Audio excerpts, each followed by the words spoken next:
And this thing, you put it together in February and did the steps in which the book indicate, and all books are on this particular thing are pretty much identical, and we've not opened it since, and it is flourishing because it is its own ecosystem. Yeah.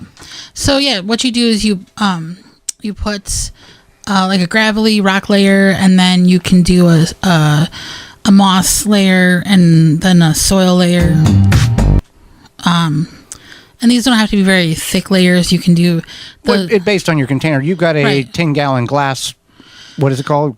10-gallon glass jar, basically. Yeah, it's a jar with a lid, and you can make your own lids. You can get creative, but it's not airtight. I mean, it's pretty airtight, but it's not like super sealed. It's not like a bottle with a cork. No.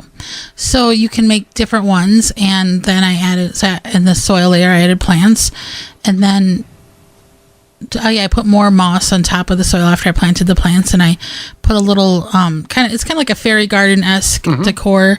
And some people do like dinosaurs or whatever strikes their fancy. You could put Star Wars figurines in there. Well, there's no limits to what creativity level you want to express. I mean, you don't even have to put anything. No.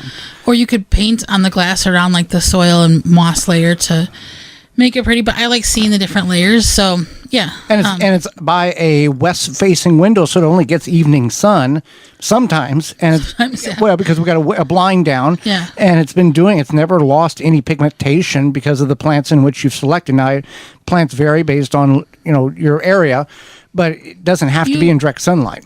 You ideally don't want them in direct sunlight if you don't have to have them in direct sunlight, I guess. Because they're kind of like miniature houseplants. Yeah, basically. And you can do your research. I, again, got the book from the library, looked up some options, and then I went to my local garden center where they have quite a plethora of houseplants.